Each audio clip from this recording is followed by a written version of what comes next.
হযরত ইসমাইল বড় হয়ে গেলেন। আল্লাহ পাক অর্ডার করলেন, জবাই করো ছেলেকে।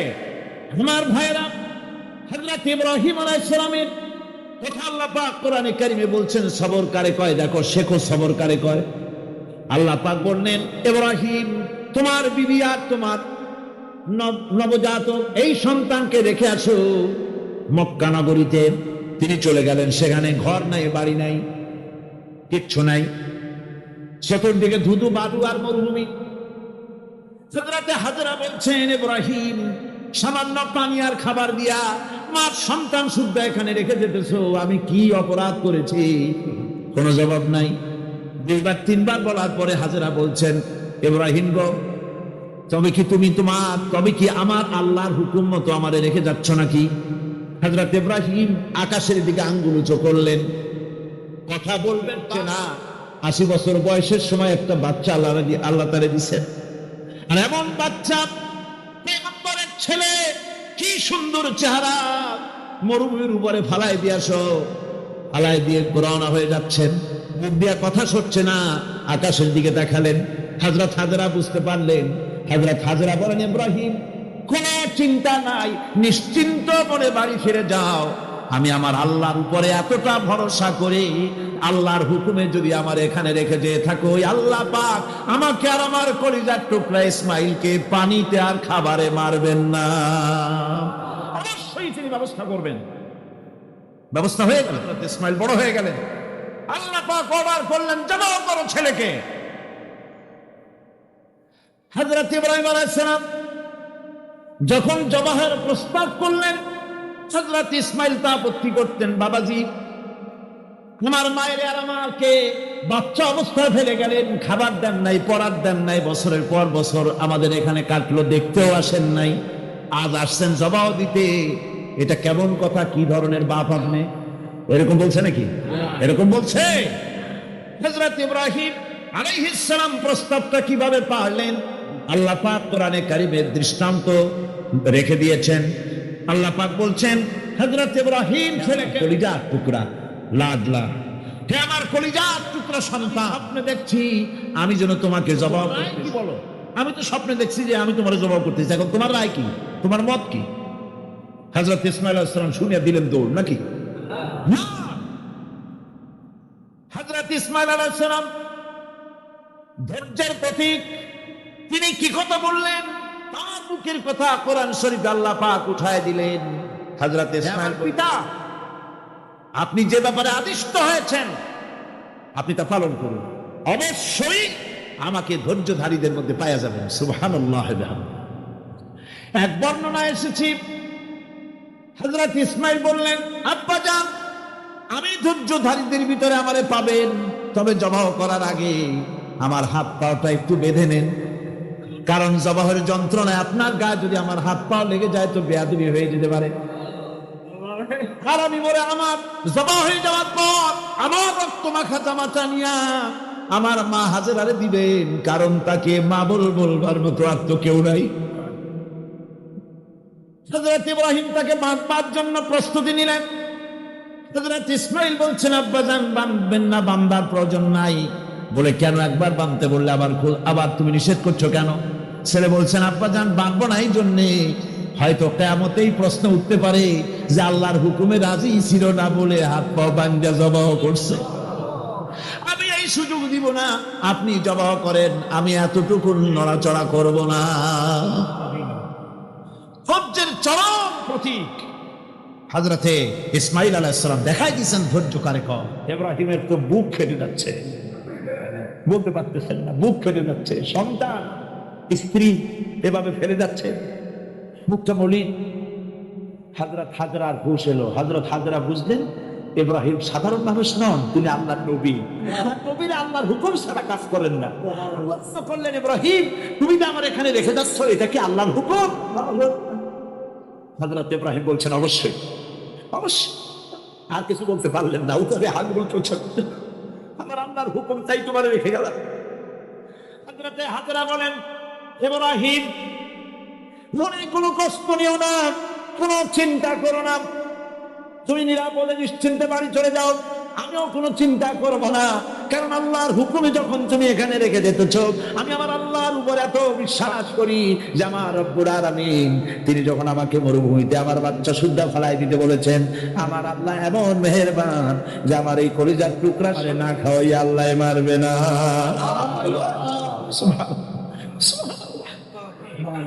হযরতে হাজরা পানির জন্য দৌড়দৌড়ি করলেন। সাফা মারোয়া আপনারা জানেন, সব জানা কথা। সাফা মারোয়া দৌড়িয়ে দৌড়ি, এই যে পানির জন্য হাজরা দৌড়াইলেন, আল্লাহর কাছে খুব নাপছন্দ হয়েছে নাকি? এমন পছন্দ হইল আল্লাহর কাছে, কিয়ামত পর্যন্ত তার এই বান্দির আমল, এই দৌড় আল্লাহর কাছে এমন পছন্দ হয়ে গেল, কিয়ামত পর্যন্ত সমস্ত হাজীদের জন্য আল্লাহ ওয়াজিব করে দিল, দৌড়াও, আমার হাজরা দামে দৌড়াইছে সেই রকম দৌড়াও। সুবহানাল্লাহ। ইসমাইল না খেয়ে মরছে, পানির অভাবে মরছে।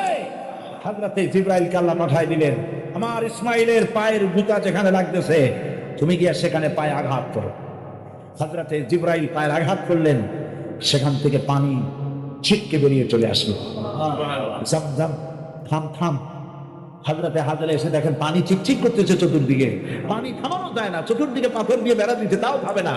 তারপরে তিনি বলছেন জাম জাম, মানে থাম থাম। পানি থেমে গেল, কিন্তু পানির উৎস থামলো না। সেই পানি পৃথিবীর কোটি কোটি মানুষ আজ পান করে, লক্ষ লক্ষ মানুষ এই পানি দিয়ে গোসল করে, উযু করে। লক্ষ লক্ষ গ্যালন পানি প্রতি বছর সারা দেশে ছড়িয়ে যায়, মক্কায় যায়, মদিনায় যায়, জেদ্দায় যায়, সমস্ত জায়গায় যায়। দরিয়া ফুরায় যাওয়ার কথা, কিন্তু কুয়া ফুরায় না। সুবহানাল্লাহ।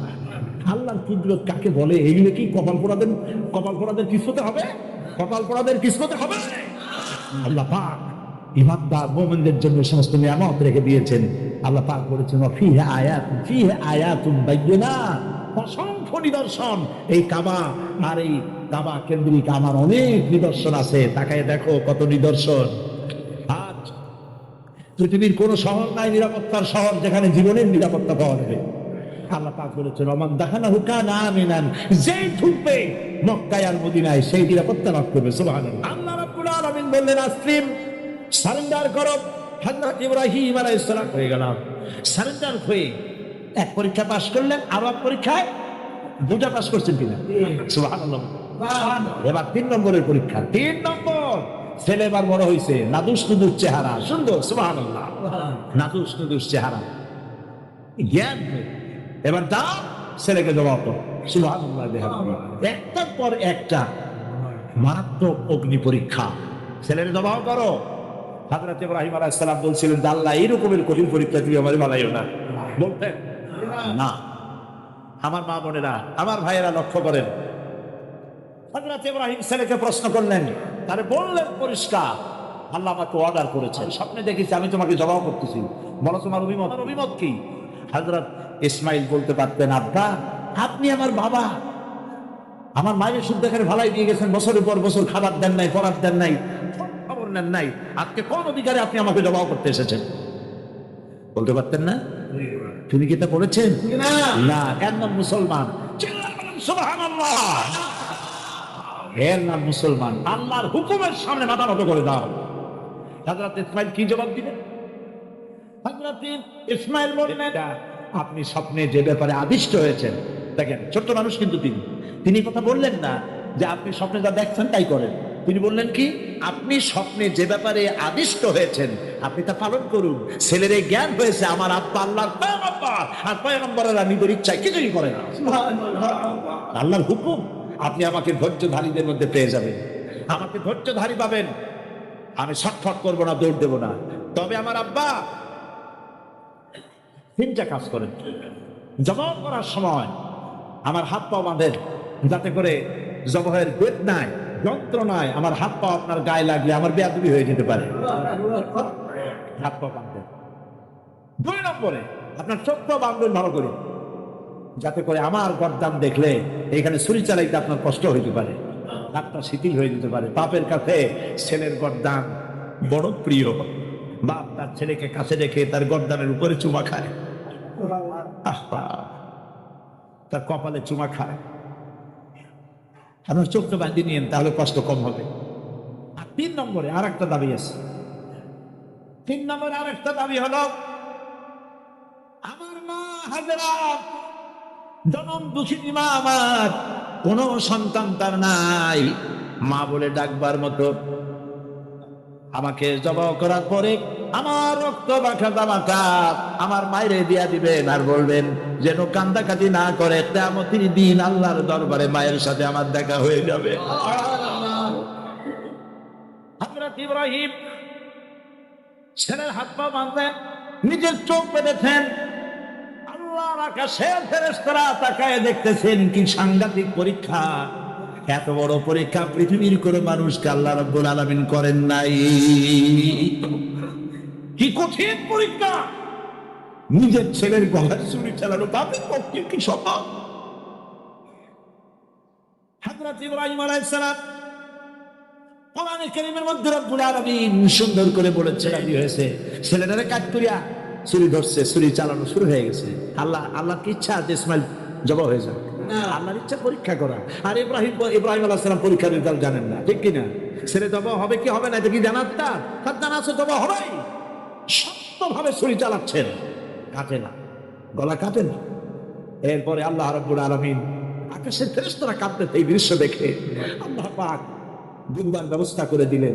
দুম্বা ইসমাইলকে, হযরত ইব্রাহিমের তো চোখ বান্ধা, ইসমাইল আলাইহিস সালামকে সরাইয়া দুম্বার সামনে দিয়েছে, দুম্বা জবাই হয়ে গেছে। সুবহানাল্লাহ। আল্লাহ রাব্বুল আলামিন হযরত ইব্রাহিমকে শোনায়, ইব্রাহিমকে দেখে বললাম, ইব্রাহিম তুমি তো আর স্বপ্নকে বাস্তবে রূপ দিয়েছো, আর আমি এইভাবে করে মুহসিনিনদেরকে পুরস্কৃত করে থাকি। ইব্রাহিমের উপরে আল্লাহর শান্তি নাযিল হোক। পর্যন্ত পৃথিবীর কোটি কোটি মুসলমানেরা নামাজের মধ্যে ইব্রাহিম আলাইহিস সালামের জন্য দোয়া করবে। সুবহানাল্লাহ। দোয়া করেন না আপনারা? কোন সময়? দরুদ কিয়ামত পর্যন্ত দোয়া করো, তোমার নেতা, তোমার জাতির পিতা। মুসলমান কারে বলে? এর নাম মুসলমান। মদের ব্যবসা ছাড়তে পারবেন না, জুয়া ছাড়তে পারবেন না, সুদ ছাড়তে পারবেন না, আবার দাবি করবেন আপনি মুসলমান। মুসলমান হওয়া যাবে না, আল্লাহর কসম মুসলমান হওয়া যাবে না। মুনাফিক, মুনাফিক, মুনাফিক। মুসলমান হতে হলে আল্লাহর হুকুমের সামনে মাথা নত করতে হবে।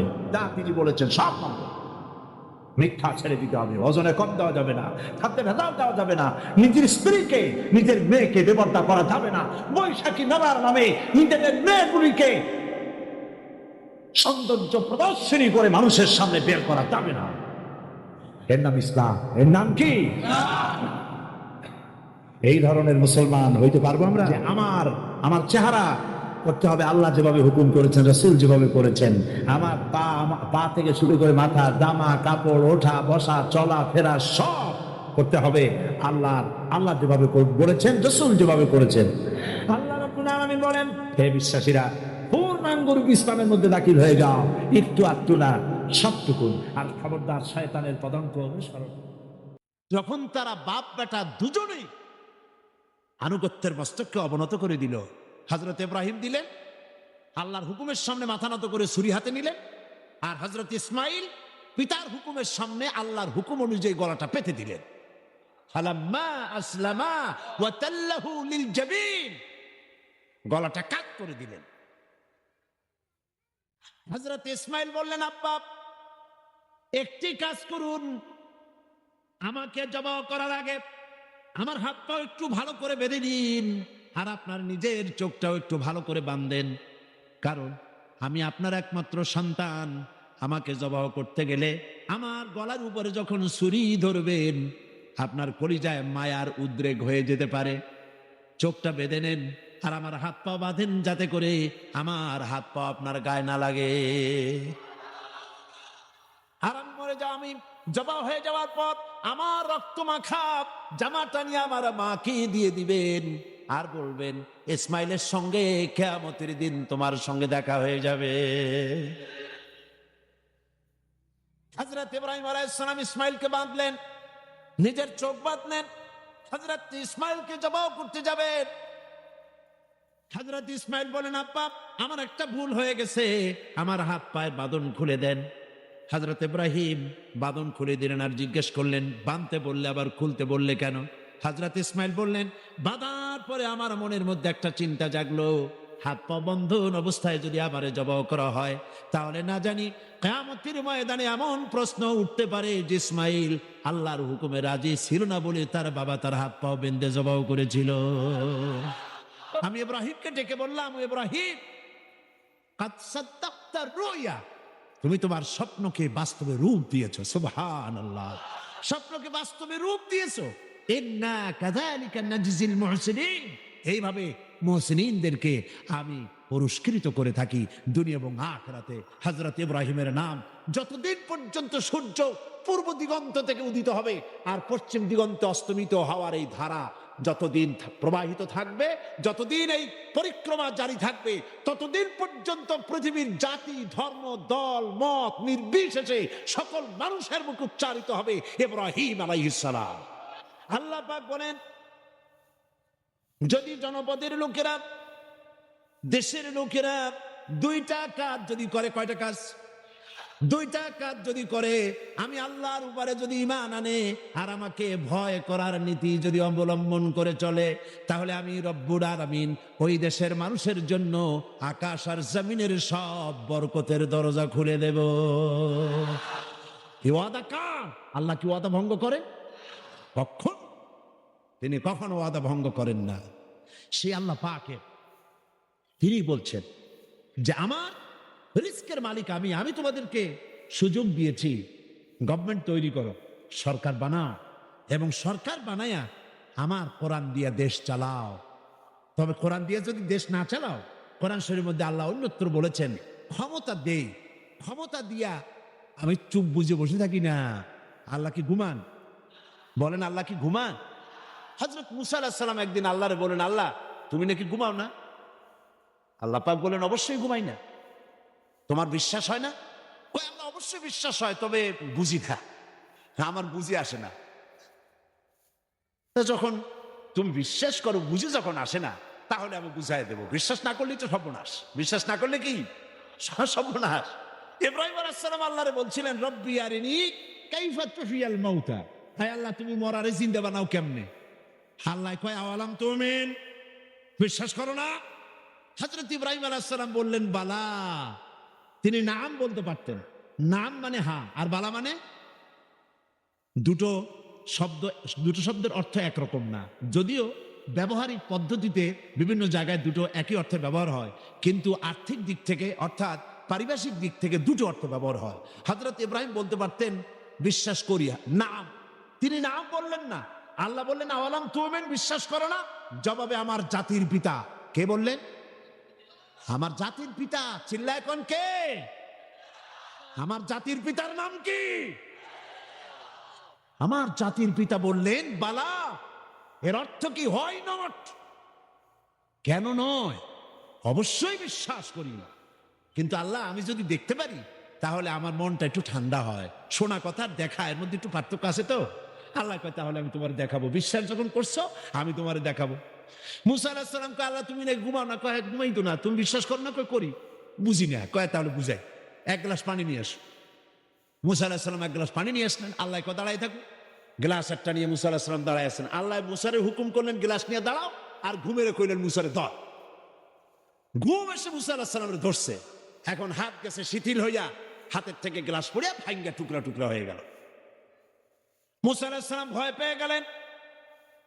আল্লাহ রাব্বুল আলামিন বলেন ভয়ের কোনো কারণ নাই, আমি তোমাকে পরীক্ষার জন্য বোঝার জন্য, তুমি বুঝতে পারো নাই আমি কেন ঘুমাই না, সেই বোঝাবার জন্যই গ্লাস হাতে নিয়ে দাঁড়ায় থাকতে বলছিলাম। তুমি মুসা একটা গ্লাস পানি নিয়ে কিছু সময়ের জন্য দাঁড়াতে পারলে না, ঘুম তোমাকে হাত শিথিল করে দিল, গ্লাস ভেঙে চুরের চুরমার হয়ে গেল।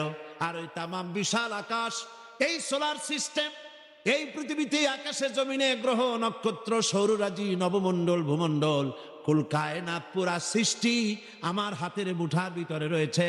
গোটা পৃথিবীর সব কিছুর ট্রাফিক আমি আল্লাহ কন্ট্রোল করি। আমি যদি ঘুমায় যাই আকাশ আর জমিনের কোনো সিস্টেম আর বাকি থাকবে না। কোরআন শরীফের ভিতরে আল্লাহ রাব্বুল আলামিন সাফ করে বলেছেন আল্লাহর ঘুমও নাই তন্দ্রাও নাই। সুবহানাল্লাহ। ঘুমও নাই তন্দ্রা, বোঝেন তো? জিমেন আল্লাহ জিমায়ও না, আল্লাহর কোনো ক্লান্তি নাই। সুবহানাল্লাহ। সে আল্লাহ রাব্বুল আলামিন, তিনি বলছেন ক্ষমতা দিয়া ঘুমাই না, লিনানজুরা কাইফা তা'মালুন, ক্ষমতা দিয়ে লিনানজুরা কাইফা তা'মালুন, তাকায়া থাকি তুমি তোমার জনগণের সাথে কি আচরণ করো।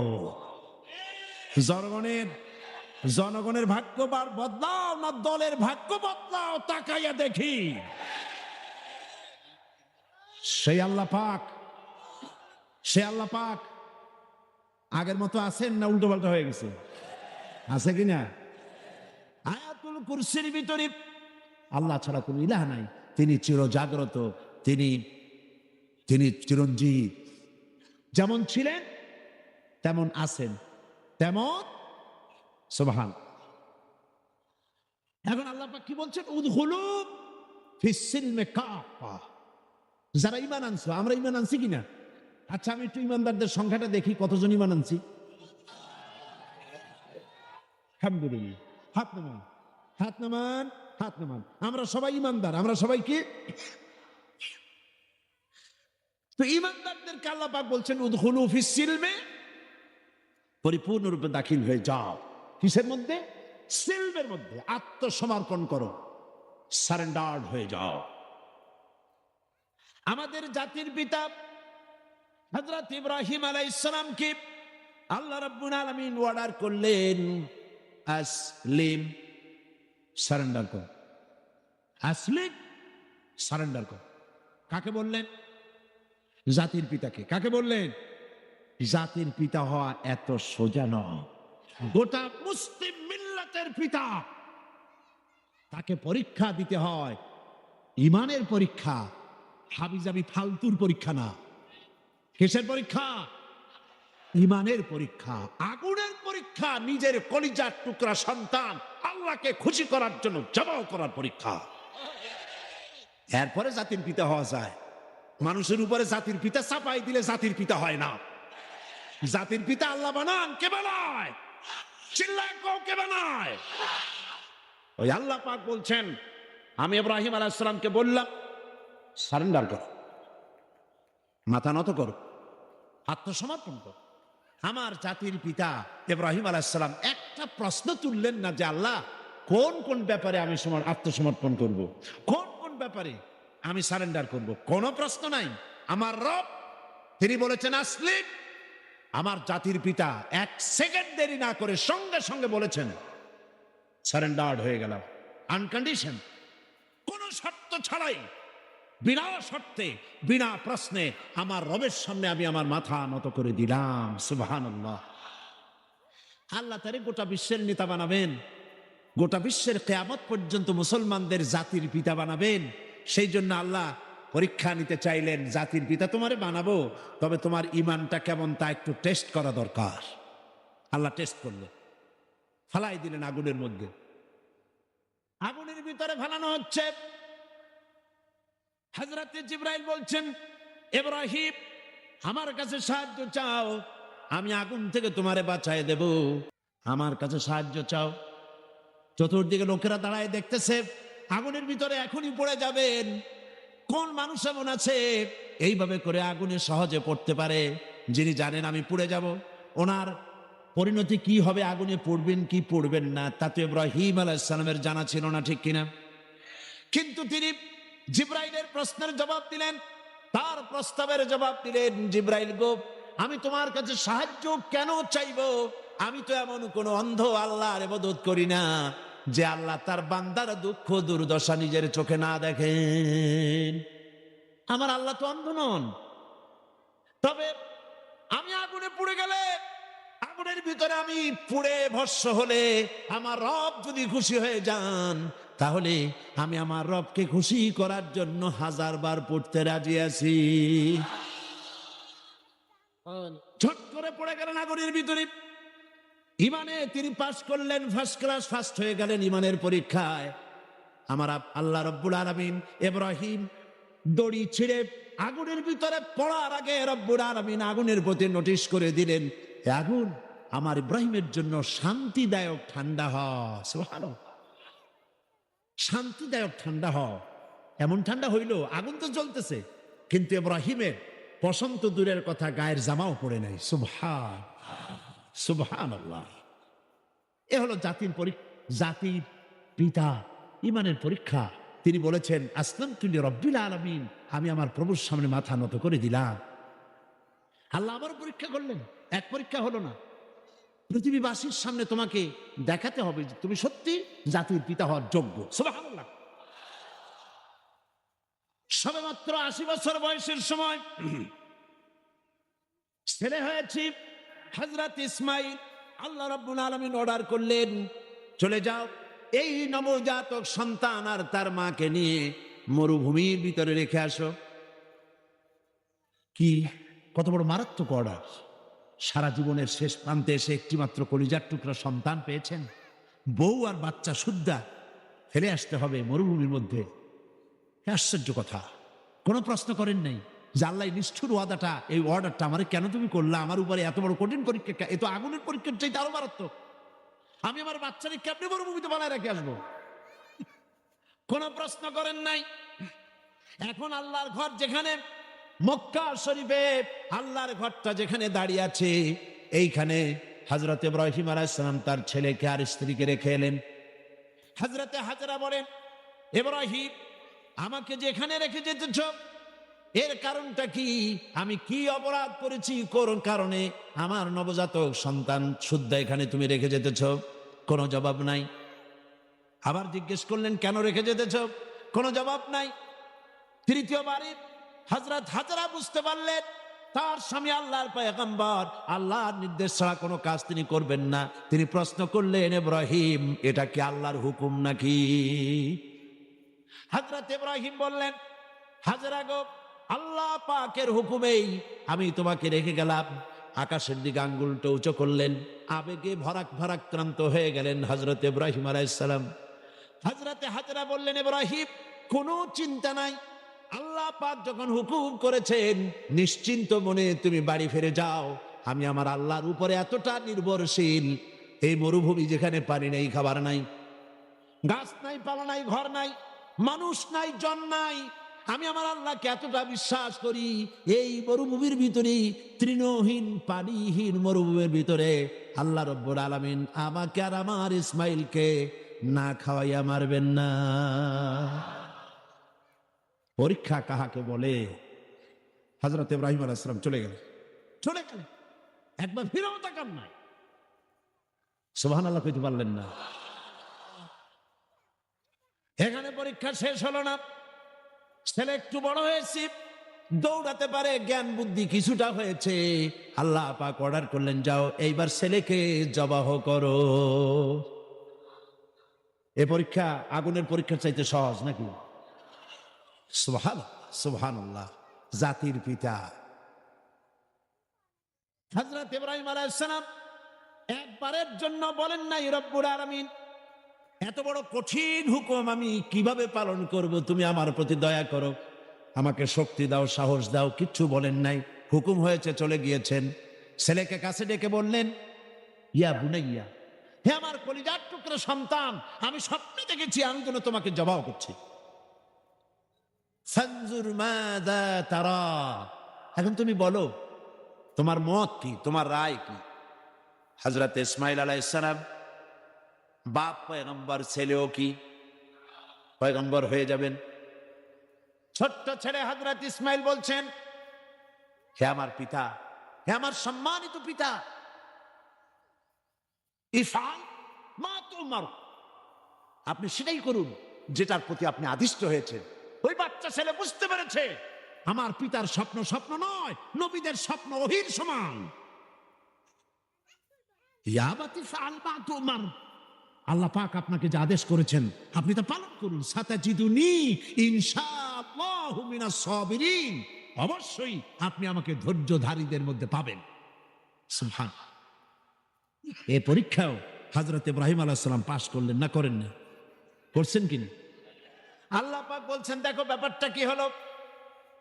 হযরত ইব্রাহিম তো জানেন না যে ছেলে জবাহ হবে না, আর ছেলেও জানে না যে সে জবাহ হয়ে যাবে না। কথা ঠিক কিনা? হযরত ইব্রাহিম আলাইহিস সালাম ছেলেকে জবাহের জন্য প্রস্তুতি নিলেন। এবার দেখেন কোরআনের ভাষাটা কি। আল্লাহ পাক বলছেন, যখন তারা বাপ বেটা দুজনেই আনুগত্যের মস্তককে অবনত করে দিল, হযরত ইব্রাহিম দিলেন, আল্লাহর হুকুমের সামনে মাথা নত করে ছুরি হাতে নিলেন, আর হযরত ইসমাইল পিতার হুকুমের সামনে আল্লাহর হুকুম অনুযায়ী গলাটা পেতে দিলেন। ফালাম্মা আসলামা ওয়া তাল্লাহু লিল জাবিন, গলাটা কাট করে দিলেন। হযরত ইসমাইল বললেন, আব্বা একটি কাজ করুন, আমাকে জবাহ করার আগে আমার হাত পা একটু ভালো করে বেঁধে দিন, আর আপনার নিজের চোখটাও একটু ভালো করে বাঁধেন, কারণ আমি আপনার একমাত্র সন্তান। আমাকে জবাহ করতে গেলে আমার গলার উপরে যখন ছুরি ধরবেন, আপনার কলিজায় মায়ার উদ্রেক হয়ে যেতে পারে। চোখটা বেঁধে নেন আর আমার হাত পা বাঁধেন, যাতে করে আমার হাত পা আপনার গায়ে না লাগে। আর আমি মরে যাও, আমি জবাহ হয়ে যাওয়ার পর আমার রক্ত মাখা জামাটা নিয়ে আমার মাকে দিয়ে দিবেন, আর বলবেন, ইসমাইলের সঙ্গে কিয়ামতের দিন তোমার সঙ্গে দেখা হয়ে যাবে। হযরত ইব্রাহিম আলাইহিস সালাম ইসমাইলকে বাঁধলেন, নিজের চোখ বাঁধলেন, হযরত ইসমাইলকে জবাহ করতে যাবেন। হযরত ইসমাইল বলেন, আব্বা আমার একটা ভুল হয়ে গেছে, আমার হাত পায়ের বাঁধন খুলে দেন। হযরত ইব্রাহিম বাঁধন খুলে দিলেন, আর জিজ্ঞেস করলেন, বাঁধতে বললে আবার খুলতে বললে কেন? হযরত ইসমাইল বললেন, বাঁধার পরে আমার মনের মধ্যে একটা চিন্তা জাগলো, হাত পা বন্ধন অবস্থায় যদি আমারে জবাহ করা হয়, তাহলে না জানি কিয়ামতের ময়দানে এমন প্রশ্ন উঠতে পারে যে ইসমাইল আল্লাহর হুকুমে রাজি ছিল না বলে তার বাবা তার হাত পা বেঁধে জবাহ করেছিল। এই প্রশ্ন যাতে না উঠতে পারে, হাত পা ছেড়ে দেন, আমি ধৈর্য ধারণ করবো, নড়ব না। সুবহানাল্লাহ। হযরত ইব্রাহিম আলাইহিস সালামকে আল্লাহ পাক এই পরীক্ষায় পাশ করায় দিলেন। তিনি পরীক্ষায় পাশ করলেন। আল্লাহ রাব্বুল আলামিন এবার আমার জাতির পিতাকে ডাকতেছে। আমি ইব্রাহিমকে ডেকে বললাম, ইব্রাহিম কাদ সাদ্দাকতা রুয়া, তুমি তোমার স্বপ্নকে বাস্তবে রূপ দিয়েছো। সুবহানাল্লাহ, স্বপ্নকে বাস্তবে রূপ দিয়েছো। ইন্না কাযালিকা নাজজিল মুহসিনিন, এইভাবে মুহসিনিনদেরকে আমি পুরস্কৃত করে থাকি দুনিয়া এবং আখিরাতে। হযরত ইব্রাহিমের নাম যতদিন পর্যন্ত সূর্য পূর্ব দিগন্ত থেকে উদিত হবে আর পশ্চিম দিগন্তে অস্তমিত হওয়ার এই ধারা যতদিন প্রবাহিত থাকবে, যতদিন এই পরিক্রমা জারি থাকবে, ততদিন পর্যন্ত পৃথিবীর জাতি, ধর্ম, দল, মত নির্বিশেষে সকল মানুষের মুখে উচ্চারিত হবে ইব্রাহিম আলাইহিস সালাম, সালামুন আলা ইব্রাহিম। সুবহান। কারণটা হচ্ছে আল্লাহ পাক বলেছিলেন আসলিম, ইব্রাহিম আলাইহিস সালাম বলেন আসলামতু লিরাব্বিল আলামিন, আমি আমার প্রভুর সামনে আমার মাথাকে নত করে দিলাম। এটাই মুসলমানের কাজ। মুসলমানকে আল্লাহ পাক শেখাচ্ছে। আল্লাহ পাক বলেন, বলো। কাদেরকে বলতেছেন? আমাদেরকে। কাদেরকে? বলো বলো। নিশ্চয়ই আমার নামাজ, ওয়া নুসুকি আমার কুরবানি, ওয়া মাহইয়ায়া আমার বেঁচে থাকা, ওয়া মামাতি আর আমার মরে যাওয়া কার জন্য? লিল্লাহি রাব্বিল আলামিন। সবকিছু পরওয়ারদিগার, তামাম বিশ্বের, তামাম জাহানের পালনেওয়ালা রব, তার জন্য আমার বেঁচে থাকা, আমার মরে যাওয়া, আমার নামাজ, আমার কোরবানি সব কার জন্য? চিল্লায় কোন কার জন্য? আল্লাহ পাকের জন্য। এই কথাই আল্লাহ পাক বলছেন, উদখুলু ফিস সিলমি কাফা, পরিপূর্ণরূপে ইসলামের মধ্যে দাখিল হয়ে যাও। একটু আধটু না। রাজনীতিতে তুমি রাজনীতিতে যাবা আমেরিকার দিকে, গণতন্ত্রের দিক থেকে যাবা আমেরিকার দিকে, রাজনীতির দিক থেকে যাবে তুমি ব্রিটিশের দিকে, সংস্কৃতির দিক থেকে যাবে তুমি শান্তিনিকেতন, তুমি যাবা দিল্লি, গয়া, কাশী। এর নাম মুসলমান না, এগুলোর নাম মুনাফিক। এগুলোর নাম কি? যারা বলেন নাম কি? তোমাকে যেতে হবে মক্কা মদিনা হতে হবে। কোন পন্থী? মক্কা মদিনা পন্থী হতে হবে। উদখুলু ফিস সিলমি কাফা, পরিপূর্ণরূপে ইসলামের মধ্যে দাখিল হয়ে যাও। অল্প একটু আধটু দাখিল হলে চলবে না। সুতরাং ধর্ম নিরপেক্ষ হওয়ার কোনো সুযোগ ইসলামে নাই। আছে? আচ্ছা, আপনারা আমাকে বলেন, দুনিয়ায় কোন নবী ধর্ম নিরপেক্ষ ছিলেন? বলেন একজন নবীর নাম কোন? একজন নবীর নাম এই বিশাল জনসমুদ্রের কাছে আমি জানতে চাই। একজন নবীর নাম বলুন যিনি ধর্ম নিরপেক্ষ ছিলেন। জি নাই। একজন সাহাবীর নাম বলতে পারবেন?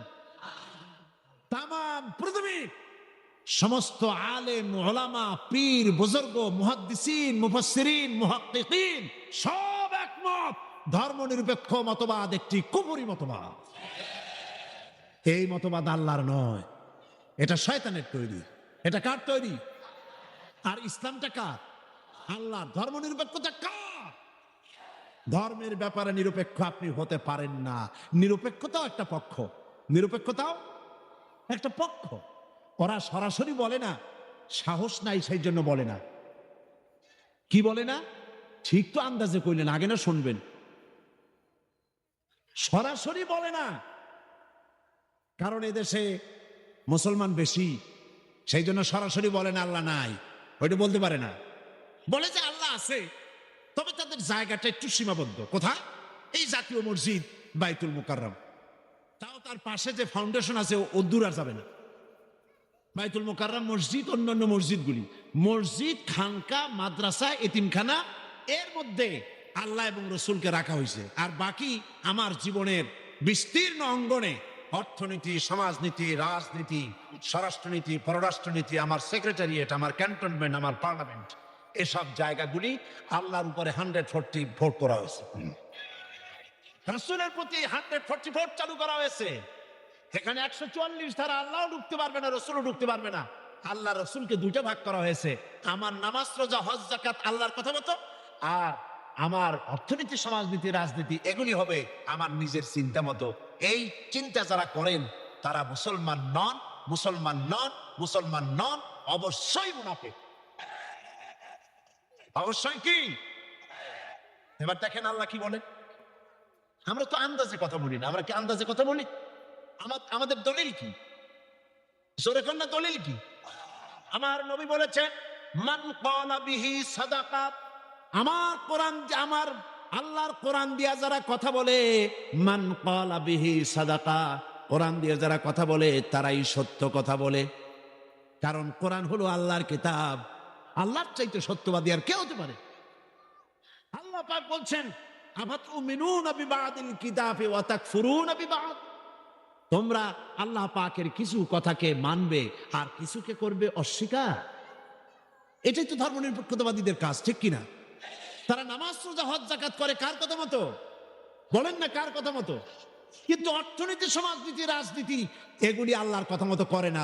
বরং এই কথাগুলি যদি কেউ বলে যে ধর্ম, রাজনীতি, অর্থনীতি, সমাজনীতি, ইলেকশন, ভোট, নির্বাচন, স্লোগান, সমাবেশ সব হতে হবে আল্লাহর কোরআন অনুযায়ী, তাহলে ওরা বলে এরা হচ্ছে মৌলবাদী, এরা হচ্ছে মৌলবাদী। আর এই কথাগুলি প্রচার করার জন্য তাদের পত্রিকার অভাব নাই, আছে। আজকে আমার সামনে এই মাহফিলে হাজার হাজার লোক আছে, কিন্তু টেলিভিশনের সামনে আছে কোটি কোটি মানুষ, ঠিক কিনা? পত্রিকা 2-4টা পত্রিকা আছে বাংলাদেশে যেগুলি আল্লাহর কথা, ইসলামের কথা মহব্বতের সাথে জীবনের বিনিময়, জীবনের ঝুঁকি নিয়ে পত্রিকায় তারা প্রকাশ করে, ঠিক কিনা? বাকি শত শত পত্রিকা ঝড়ের গতিতে, টর্নেডোর গতিতে ইসলামের সাথে বিরোধিতা করছে কি না? করছে না? করছে কি না? এবং এরাই ধর্মনিরপেক্ষতাকে বাঁচায় রাখার জন্য এক শ্রেণীর বুদ্ধিজীবী কবি সাহিত্যিক তৈরি করেছে এবং পত্রিকাগুলি এদেরকে বাঁচায় রাখে, আর ইসলামের সাথে করে চরম কি বিরোধিতা। দেখেন, এইখানে আমি আসার সাথে সাথে একটা প্রশ্ন আমার কাছে আসলো, একটা প্রশ্ন আসলো। প্রশ্নটা হচ্ছে, সে লোক বলেছে যে ওয়াজ মাহফিলের আমাদের সমাজে এক শ্রেণীর লোক আছে যারা এই বলে জনগণকে বিভ্রান্ত করছে যে সাইদি সাহেব এবং অন্যান্য বিখ্যাত আলেমগণ ওয়াজ মাহফিলের মাধ্যমে প্রচুর অর্থ উপার্জন করছে। এই সকল লোকদের প্রশ্ন হলো, আলেমগণ নবী ওনার নাজিলকৃত কোরআনের আলোচনার বিনিময়ে কোনো অর্থ উপার্জন করছেন কেন? এই প্রশ্নটির সৃষ্টি হয়েছে কদিন আগে একটি পত্রিকা, ভারতের টাকায় পরিচালিত, আমি নাম বলবো না। আমি তখন কুমিল্লা মাহফিল করতেছি। তারা লিখেছে 3 রাত্র তিনি সেখানে বক্তৃতা করবেন, সন্ধ্যা থেকে ফজর পর্যন্ত ওয়াজ ফরমাইবেন। আমি তো জীবনেও সন্ধ্যা থেকে ফজর পর্যন্ত ওয়াজ ফরমাই নেই কোথাও। তারপরে প্রতিদিন 25,001 টাকা করে নিবেন, দিন রাত্রে ৭৫,০০০ টাকা তিনি সেখান থেকে গ্রহণ করবেন, পত্রিকায় এসেছে। পরের দিন সেই কমিটি মাহফিলে দাঁড়ায় এর প্রতিবাদ করলো, ঘৃণা জানালো যে কোনোদিন আমরা ওনাকে এ ধরনের পয়সা কড়ি দেই নেই। জিন্দেগিতে মানুষের সঙ্গে কন্ট্যাক্ট করে চুক্তি করে আমি সাইদি টাকা নিয়েছি, এর প্রমাণ কোন মায়ের সন্তান বাংলাদেশ তো দূরের কথা তামাম পৃথিবীতে কেউ দিতে পারবে না। পত্রিকাগুলি এগুলি ছেপে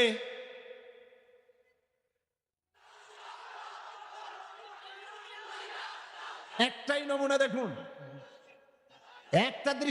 একটা দৃষ্টান্ত শোনাই। আমার একটা নির্বাচনী মামলা চলতেছিল, জানেন কিনা আপনারা? গত মাসখানেক আগে যখন হাইকোর্ট থেকে আমার বিপক্ষে রায়টা গেল, রায়টা হলো একজন মুশরিকের পক্ষে, বিচারপতিরা রায় দিয়েছেন। এ রায়ের প্রতি, বিচারপতিদের প্রতি আমার কোনো বক্তব্য নাই। আইনের প্রতি সবসময় আমরা শ্রদ্ধাশীল, বিচারকদের প্রতি শ্রদ্ধাশীল। রায় তারা যেটা দিয়েছেন, একজন মুশরিকের পক্ষে সেটা গিয়েছে, আমার বিপক্ষে গিয়েছে। এমন কোন পত্রিকা সেদিন ছিল না। পরের দিন প্রত্যেকটি পত্রিকার ব্যানার হেডলাইনে এত বড় অক্ষর দিয়ে লিখেছে, সাইদি আর এমপি নাই, তিনি কুপকার। কিন্তু গতকাল বাংলাদেশ সুপ্রিম কোর্ট এই কেসে হাইকোর্টের রায়কে স্থগিত ঘোষণা করে দিল, স্টে অর্ডার দিয়ে দিল। রায়টা আমার পক্ষে এসেছে, সেই জন্য বাংলাদেশের 2-1টা পত্রিকা ছাড়া কোন পত্রিকায় কোনো জায়গা হয় না। এগুলি প্রমাণ, এদের কলিজা জ্বলে। আজকের এই মাহফিলের এই দৃশ্য দেখে কলিজায় আগুন লেগে যায় ওদের। আগুন লাগুক, এরা জ্বলতে থাকবে। আর আমার আল্লাহর ফরমান শুনুন। কার ফরমান? আল্লাহ পাক বলেন, ওরা চায় মুখের ফু দিয়া আমার আলোকে নির্বাপিত করে দেবে, আমার আলোটারে দুনিয়া থেকে নিভাইয়ে দেবে। আল্লাহ পাক বলেন, ওদের মনের মধ্যে যত জ্বালা পোড়া হোক না কেন, আমার দিনকে আমি, আমার দিনের আলোকে আমি প্রজ্বলিত করে রাখবো, এটাকে আমি পূর্ণতা দান করব। ওদের কলজে যত পুড়ুক, জ্বলতে থাকো, পুড়তে থাকো। তোমাদের চোখের সামনেই এই বাংলাদেশের একদিন আসবে যেদিন তোমাদের নাকের ডগার উপর দিয়ে কালেমার পতাকা করে উঠবে, ইনশাআল্লাহ। বলেন ইনশাআল্লাহ, বলেন ইনশাআল্লাহ। এবার বিশ্বকবি কি বলেন শোনেন। বিশ্বকবি আল্লামা ইকবাল বলেন, সে আবহমান কাল থেকে শুরু করে পর্যন্ত নমরুদ, ফেরাউন, হামান, সাদ্দাত, আবু জাহেলের গোষ্ঠীরা নবুয়তের চারাগকে নিভায়ে ফেলতে চেয়েছে, কিন্তু তাদের হাজারো প্রচেষ্টা সত্ত্বে চারাগে মুস্তফা আবি রাসূল করিম সাল্লাল্লাহু আলাইহি ওয়াসাল্লামের জ্বালানো চারাগটা টিম করে জ্বলতে রয়েছে। টর্নেডো, গর্কি এবং ঝড়ো হাওয়ার মোকাবেলা করে জ্বলতে থাকবে ইলা ইয়াউমিল কিয়ামা। কেউ ঠেকাতে পারবে না। পারবে কেউ ঠেকাতে?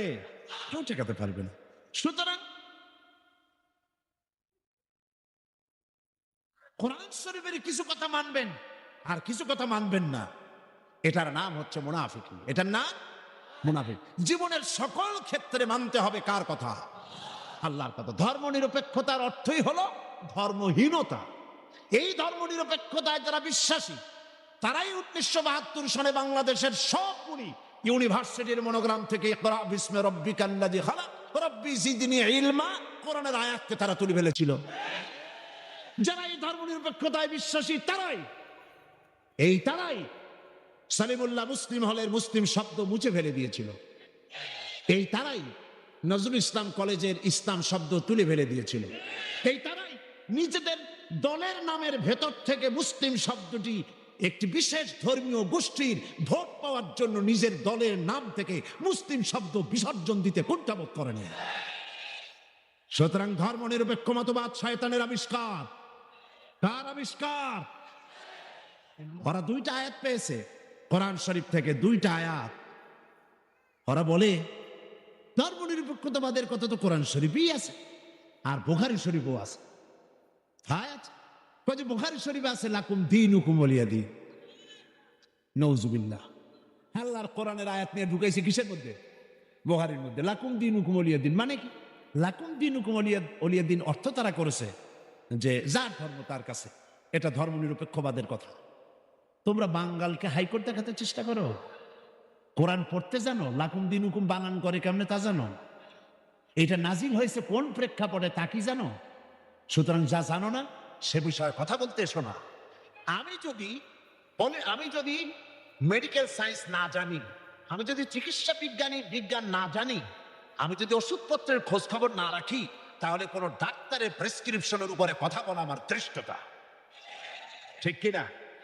যে বিষয়ে আমি জানি না, অর্থনীতি যদি আমি না বুঝি, তো কোনো অর্থনীতিবিদের বক্তব্যের উপরে আন্দাজে কোনো কথা মারিয়ে দেওয়া, মাথা দিয়ে ঠেলা আমার জন্য ঠিক নয়। তুমি ধর্ম জানো না, তুমি কোরআন জিন্দিগিতে পড়ো নাই, কোরআন বানান করে কেমনে তাও জানো না, সূরায়ে ফাতিহাও শুদ্ধ করে পড়তে পারো না, লাকুম দিনুকুম শুনাই দিলে মানুষেরে, আর সাধারণ মানুষ মনে করলো মাশাআল্লাহ আমাদের নেতা নেত্রী তো বুখারীও পড়ে দেখা যায়। লাকুম দিনুকুম ওয়ালিয়া দিন প্রেক্ষাপটটি কাফেরেরা বলেছিলেন হে রাসূল, কাফেরেরা বলছে কুরাইশ নেতৃবৃন্দ, হে রাসূল, হে মুহাম্মদ সাল্লাল্লাহু আলাইহি ওয়াসাল্লাম, আসো ধর্ম আমরা 50-50 করে ভাগাভাগি করে নিই, এরকমের করে ঝগড়া ভাগড়া করা কোনো লাভ নাই, আসো আমরা 50-50 করি। বলে কিরকম? বলে কিছুদিন আমরা মসজিদে ঢুকে তোমার আল্লাহরে দুই একটা সেজদা দেব, আর তুমি কিছুদিন আমাদের মূর্তিগুলোর সামনে এসে একটু প্রণাম দিয়ে যাও, ধর্ম ভাগাভাগি করে নি। এই সময় আল্লাহ পাক এই আয়াত নাজিল করলেন। এই সূরার নাম কি? আল্লাহ রাব্বুল আলামিন ওহী নাজিল করে দিলেন, হে কাফের বলো, হে নবী বলুন, হে কাফেরেরা, আমরা যার ইবাদত করি তোমরা তার ইবাদত করো না, তোমরা যার ইবাদত করো আমরা তার ইবাদত করি না, সুতরাং তোমরা তোমাদের দিন নিয়ে থাকো, আমরা আমাদের দিন নিয়ে থাকি। এটা তো নিরপেক্ষতার কথা নয়, এটা তো পক্ষের কথা। তোমরা তোমাদের ধর্মের পক্ষে থাকো, আমরা আমাদের ধর্মের পক্ষে থাকি। এইটারে তারা বানাইছে নিরপেক্ষর আয়াত। নাউযুবিল্লাহ। কোন শয়তান এদের শিখাইছে আল্লাহই জানে। এরপরে আরেকটা আয়াত তারা বেছে নিয়েছে, সেটা হচ্ছে ধর্মের মধ্যে বাড়াবাড়ি নাই, নামাজও পড়ে না জীবনে, ওদের সে লোকই বক্তৃতা করে কোরআনের আয়াত দিয়া, লা ইকরাহা ফিদ্দিন, সুবিধাবাদ জিন্দাবাদ। লা ইকরাহা ফিদ্দিন মানে কি? ধর্মের ব্যাপারে বাড়াবাড়ি নাই, সেটা কি? সেটার অর্থ হচ্ছে প্রলোভন দিয়ে, ভয় দিয়ে, অথবা পয়সা কড়ি দিয়ে, অথবা চাপ সৃষ্টি করে। আসসালামু আলাইকুম ওয়া রাহমাতুল্লাহি ওয়া বারাকাতুহু।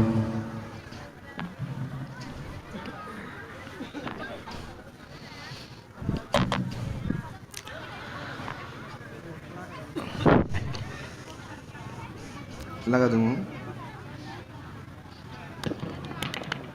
চলবো।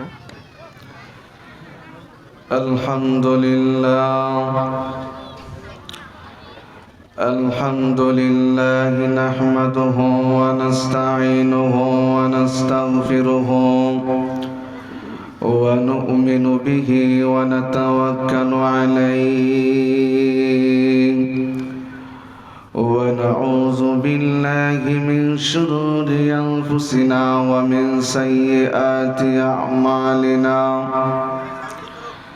من يهده الله فلا مضل له ومن يضلله فلا هادي له ونشهد أن لا إله إلا الله وحده لا شريك له ونشهد أن سيدنا وسندنا وحبيبنا ومولانا محمدا عبده ورسوله صلى الله تعالى عليه وعلى آله وأصحابه وبارك وسلم الذي أرسله بالحق بشيرا ونذيرا وداعيا إلى الله بإذنه وسراجا منيرا.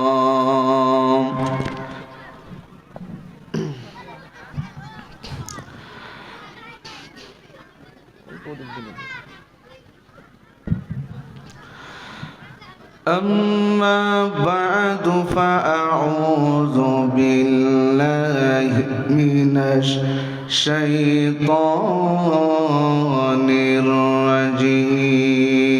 الرجيم بسم الله الرحمن الرحيم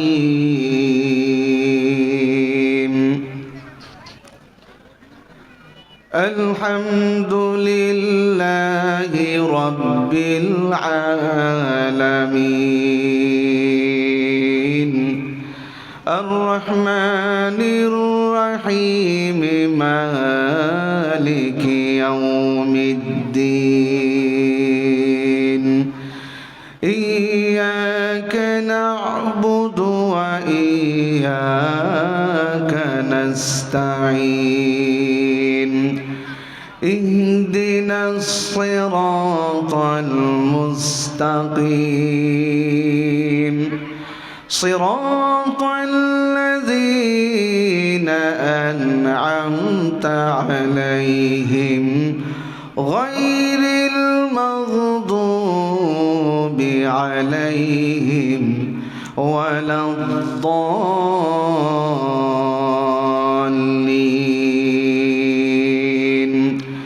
একবার সকলে চিৎকার দিয়া বলেন না আমিন وقال تعالى ومن يطع الله والرسول فأولئك مع الذين أنعم الله عليهم من النبيين والصديقين والشهداء والصالحين وحسن أولئك رفيقا